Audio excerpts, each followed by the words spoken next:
Good afternoon. I think Coach Allen shared what our schedule was like last week, and thought the guys continue to show that they want to bring it every practice and improve. And today was a good introductory day for Penn State. So I'm excited about the challenge. It's obviously a great one for our team as well as our offense, and I know the guys are excited about it as well.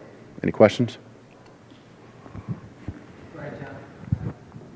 So Coach Allen has talked about in the past the ambiguity for the opponent not knowing which quarterback you guys were going to throw at him. Obviously, Penn State knows it's going to be Peyton Ramsey now. So how do you feel like Peyton will handle that challenge, and do you do anything yourself to try to make him less predictable or different than what they've seen on film previously? Yeah, no, I think we're to the point in the season where they've seen enough on Peyton to kind of know. And, every week we always bring different wrinkles to the table, no matter who the quarterback's going to be. And that's just part of our game planning. And so we'll continue to do that. But, there certainly won't be a question on who's going to be playing. I think that's a positive for us, too. When you put yourself in Peyton's shoes and him knowing, and preparing. And he's had that a couple times, but for the most part, he's had to just be ready, in case. And so I know he's going to do everything. He knows how to prepare. He's been in these positions before, and he's prepared in a great way and be ready to go and have our offense ready to go on Saturday. At every school that you've coached at, the offense in the first year has had a pretty significant jump in the total offense, and obviously that's been the case here as well. How have you been able to execute that now that we're most way through this season? Yeah, I think it takes a little bit, I think, every year, but I just try to get a feel of what our guys are capable of doing, what their strengths are. And, you install your concepts in spring ball and in fall camp, and you try to get them to understand. But, a lot of it's just them being confident in what we're doing. And you're going to see that the players make plays. And there's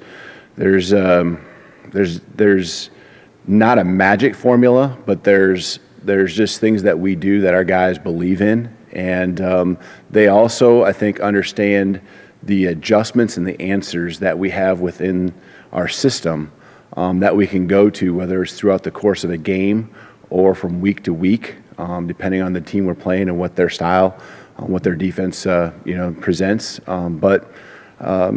I think it's just, we work on fundamental things, taking care of the football and placement of the ball, when we're throwing it to where there can be yards after catch and understanding the landmarks we're trying to get to, and just the confidence, the details that we're preaching each and every day. And that falls on the staff too. The staff has been awesome with those details. And I go to bed at night knowing that, the things we talked about, we'll talk about today, are going to be coached up extremely well tomorrow in those meetings with our players. And because of the confidence, or because of the success we've had, the players are just looking for, they want to be coached.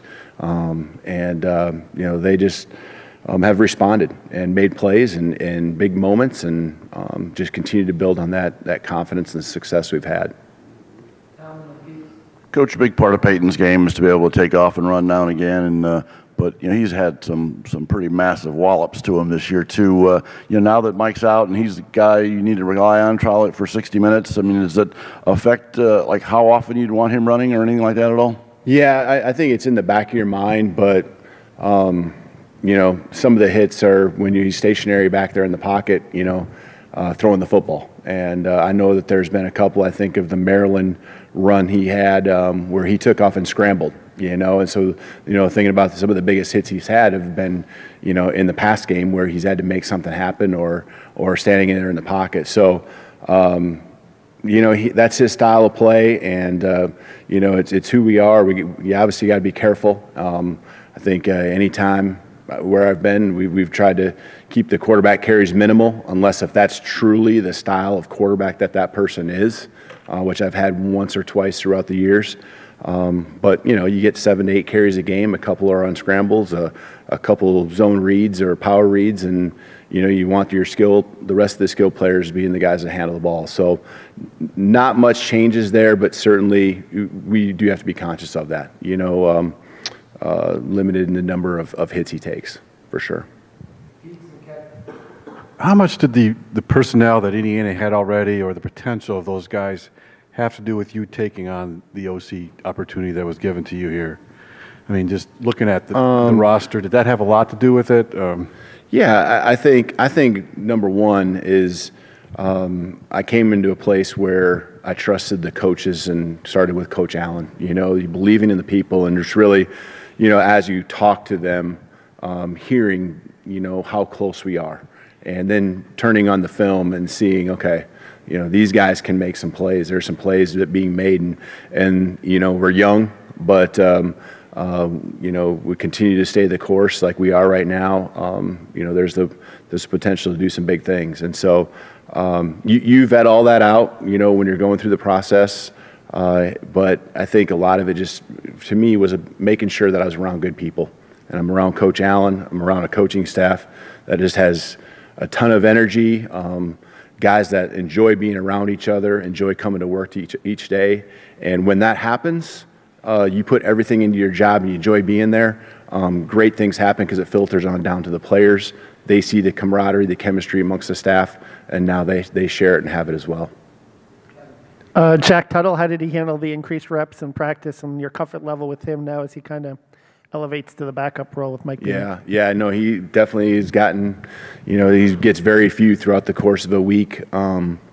As far as with the whole team, with the whole offense. And I thought last week was really a good week for him. I think he really settled in more than anything, and understands where he's at now, and that he needs to be, the guy that's ready to go. But I thought last week was a very successful set of practices for him, and I thought today again, just very consistent. And that's what you want out of any player, is just the consistency and the growth being continued to be there. And I think he's got a kind of peace about him right now in his mind, compared to where he was at earlier when it was competing for a job and all those type of things. I think there's an better understanding of the offense because he puts just as much into it as Michael did and as Peyton does. And he's ready. He's been ready to go throughout all of this as well. Penn State's got one of the better numbers in terms of sacks and tackles for loss in the league. Obviously, you guys don't have a lot of those, especially sacks. I think you're least in sack yards allowed in the Big Ten. You talked about individual coaches' contributions, but as a play caller, as you think about things not just through the week game planning, but in the rhythm of the game, how do you, I guess, what role do you play in keeping protections maybe a little bit mixed and confusing fronts and just keeping the pocket cleaner? Yeah, I think a lot of it goes into our weekly preparation and the quarterbacks and us as a staff knowing what we're trying to accomplish. And you nailed it. We're trying to avoid those plays that push us backwards, whether it's penalties or tackles for loss or sacks. And when we can play our game and stay ahead of the chains, we're pretty good. We have a lot of plays that we can go to, when we're in that moment ahead of the chains. But I think most of it goes into the quarterback's understanding through the week. Hey, here's what we want to get into, and I know Coach Hiller and Coach Hart, they really focus throughout the course of the week in different situations on our protections and where we're vulnerable, what we need to get out of, and I can see it as I'm watching the film too, but they verify it, and maybe make sure we game plan around those bad looks. Everything doesn't have to be perfect as far as the look we're going to see. We just want to make sure we stay out of the ones that we're vulnerable in, and so mostly, it's carrying out on Saturdays what the weekly preparation was. Within the game plan to stay out of those situations. Stevie's on a little bit of a roll running the ball right now. Just from earlier in the season, the way he was running it to the way he's running now, is there a difference in just how he's running and then how he looks when he's running with the ball? Yeah, I think there is. I think there's a confidence and a swagger that he's got back, and he just had to let things come to him.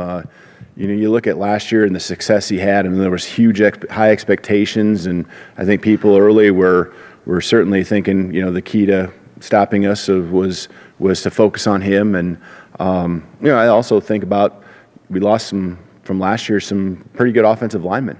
And, as many as there were coming back, there were some key components to the offensive line that are playing in the NFL right now. And we've had some guys that have stepped in and done an awesome job, but it just takes time. And, I think in those early games, we struggled a little bit, and then we played the Ohio State game, but I felt like those weeks of practices, we were still getting better. And then it's kind of finally started to show itself here, as the season's gone along. So another huge challenge this week against Penn State because they do a great job against the run. And, I think our guys just have a different confidence and swagger about them, not just, overall, but also especially in the run game, and how we've, Northwestern, I thought, had a very good run defense, and we continue to grind it out. And, Stevie obviously spearheads a lot of that with, his ability. And I thought the first drive of the game against Northwestern, he really set the tone with some big runs, running through guys and running over guys that gave us a lot of energy. Yeah, thank you guys.